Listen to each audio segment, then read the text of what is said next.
Normalmente cuando pensamos en cerebro o sistema nervioso, pensamos en neuronas y pensamos en que todo lo que hace el cerebro está dado por las neuronas, pero no, estamos ignorando estos agentes importantes, por lo menos tan importantes como las neuronas, que son las células gliales o neuroglías.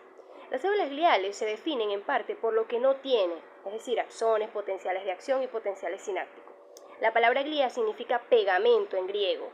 Así, el término neuroglía querría decir adhesivo de las neuronas.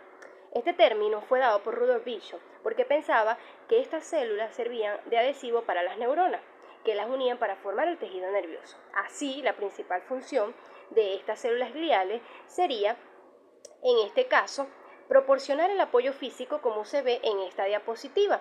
Ahí se pueden denotar alrededor todas las células gliales sosteniendo o proporcionando ese apoyo físico a las neuronas. En la actualidad se considera las células por su función en la comunicación del sistema nervioso central. El número de células gliales supera entre 5 y 10 veces más a la población neuronal, es decir, vamos a ver muchísimas más neuroglías que neuronas.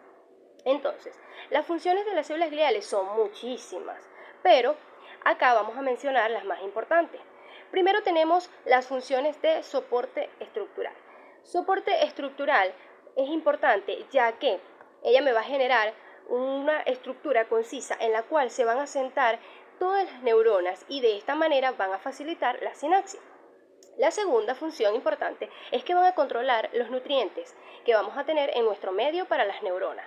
Luego, me van a proporcionar comunicación y aislamiento. En el sentido eléctrico, van a generar que este aislamiento eléctrico facilite la comunicación, pero también cuando tenemos un tejido que está dañado, una parte del cerebro que sufre daño, va a poder aislar esas células dañadas para proteger al resto de las células. Van como a sacrificar unas cuantas células para salvar a las demás.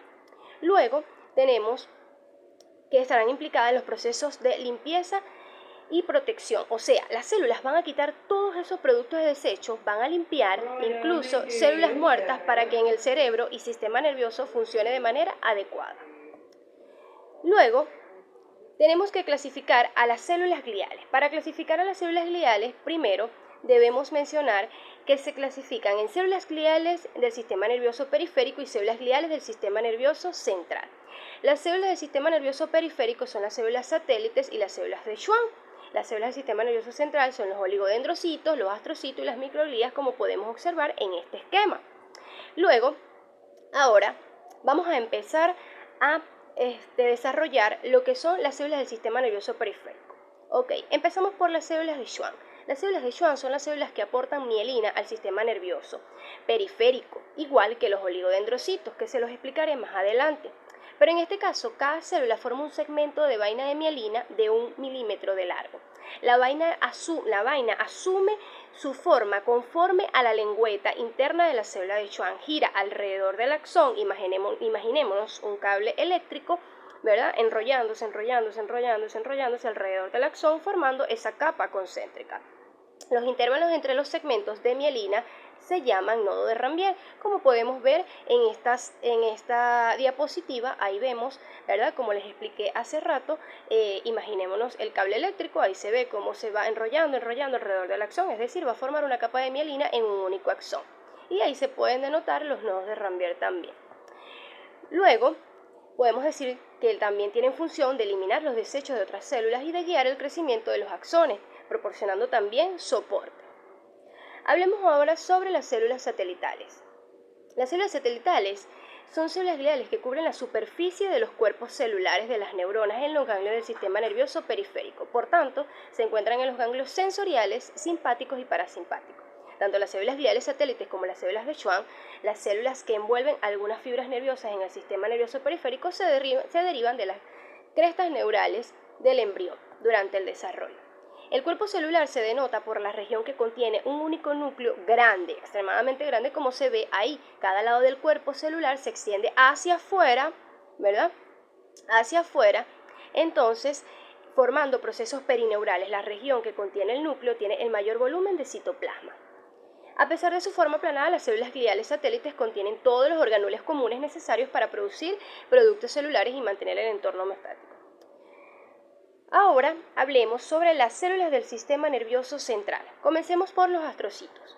Los astrocitos son las células más abundantes en el sistema nervioso central y se denominan de esta manera por su forma estrellada. Tienen gran cantidad de prolongaciones denominadas pies, como se pueden observar en esta diapositiva, denominadas pies que irradian desde el soma hacia las neuronas. Ahí pueden ver que están los piecitos perivasculares que se adosan hacia los vasos capilares y los que se adosan hacia la neurona. Así son las células más grandes que podemos observar de la glía y se conocen dos tipos de astrocitos. Tenemos los astrocitos fibrosos y los astrocitos protoplasmáticos. Cuando hablamos de astrocitos fibrosos, podemos decir que estos contienen muchos filamentos, como vemos ahí, intermedios, se encuentran en la materia blanca, mientras que los astrocitos protoplasmáticos se encuentran en la materia gris. Entonces, estos astrocitos protoplasmáticos tienen sus prolongaciones mucho más largas. Los extremos de algunas de las proyecciones citosólicas están también compuestas por pies vasculares que interactúan con los vasos sanguíneos adyacentes. Entonces, ahora podemos mencionar las funciones de los astrocitos. Las funciones de los astrocitos, empecemos, son las que van a estar más en estrecho contacto con las neuronas, específicamente con la parte en la que generan sinapsis. Entonces, ¿qué es lo que hacen los astrocitos?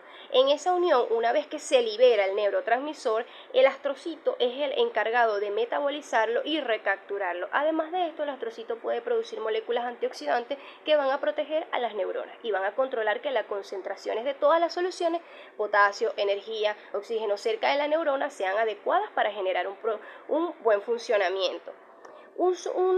No solamente van a tener que ver con la sinapsis, sino con el endotelio, con esos vasos sanguíneos que llegan al cerebro para alimentarlos, de manera que los astrocitos pueden, controlar el flujo sanguíneo, o sea, hacer que llegue más o menos sangre a esta parte del cerebro. Además van a hacer algo llamado la barrera hematoencefálica. Esta barrera hematoencefálica es sumamente importante porque en este caso el astrocito le dice al endotelio, a otra célula que se llama podocito, ellas tres me van a crear esa barrera. Entonces ellas van a decidir qué cosas pueden pasar de la sangre a nuestras neuronas y al tejido cerebral en general y qué cosas no pueden pasar en estas estructuras llamadas barreras hematoencefálicas.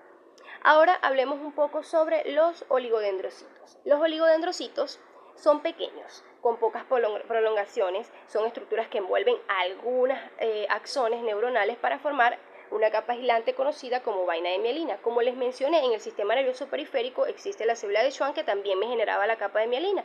La diferencia es que los oligodendrocitos tienen la función de mielinizar diferentes segmentos de un mismo axón. Como podemos ver en esa diapositiva, sus piecitos están mielinizando varios segmentos del axón, desde 20 hasta 60 axones diferentes. La vaina de mielina que rodea los axones del sistema nervioso central dan al tejido un color blanco. Las áreas del sistema nervioso central que contienen una concentración elevada de axones constituyen la sustancia blanca. Por su parte, la sustancia gris del sistema nervioso está formado por concentraciones elevadas de cuerpos celulares y elementos sin vaina de mielina. Los que están en la materia gris sostienen a las neuronas, es decir, los oligodendrocitos que se encuentran en la materia gris son los que me sostienen a la neurona, mientras los oligodendrocitos que se encuentran en la materia blanca son los que me van a producir las capas de mielina. Ahora hablemos sobre las células ependimarias. Las células ependimarias, estas células por supuesto están en los ventrículos, están justo en esa parte donde se produce el líquido cefalorraquídeo. Entonces aquí, como podemos ver en esta imagen, tenemos esas células ependimarias que vemos como una especie de ciempié, así lo miro, como una especie de ciempié. Ahí tenemos alineados unos pelitos, de manera que mientras se produce el líquido cefalorraquídeo, estos cilios van empujándolo, van arrastrándolo para que no se quede ahí atorado en esos ventrículos, generando como una especie de río. Básicamente, lo que hace este río es agarrar todas las sustancias de desecho y las lleva fuera del cerebro, y todos los nutrientes llegan a otros sitios distantes. Estas células no solo producen líquido cefalorraquídeo, sino que también se dice que son las células progenitoras del cerebro, es decir, esas células pueden llegar a dar un proceso llamado neurogénesis, es donde van a crear nuevas neuronas, o un proceso llamado gliogénesis, que es donde se crean nuevas células gliales. Luego hablamos de la microglía. La microglía también es muy importante, es como el sistema inmune del sistema nervioso central. Las células de la microglía tienen un origen mesodérmico y proceden de las células relacionadas con la estirpe de los monocitos macrófagos. Las células microgliales representan aproximadamente el 20% de las células gliales totales dentro del sistema nervioso central maduro. Estas células se activan rápidamente cuando se lesiona el cerebro, lo que hace que proliferen, que cambien de forma, que se vuelvan fagocíticos. Cuando se activan son capaces de liberar sustancias que son tóxicas para las neuronas, como los radicales libres y el óxido nítrico. Las células microgliales están implicadas en la mayoría de las enfermedades cerebrales, no como iniciadores, sino como células sumamente reactivas que modulan la respuesta cerebral ante una agresión. Las células microgliales también son las células presentadoras de antígeno más eficaces dentro del cerebro. Los linfocitos T activados son capaces de agrietar la barrera hematoencefálica y entrar en el cerebro para convertirse en mediadores de enfermedades con especificidad tisular o para destruir un microorganismo infeccioso. Ayudan a reducir la inflamación mediante la liberación de citoquinas.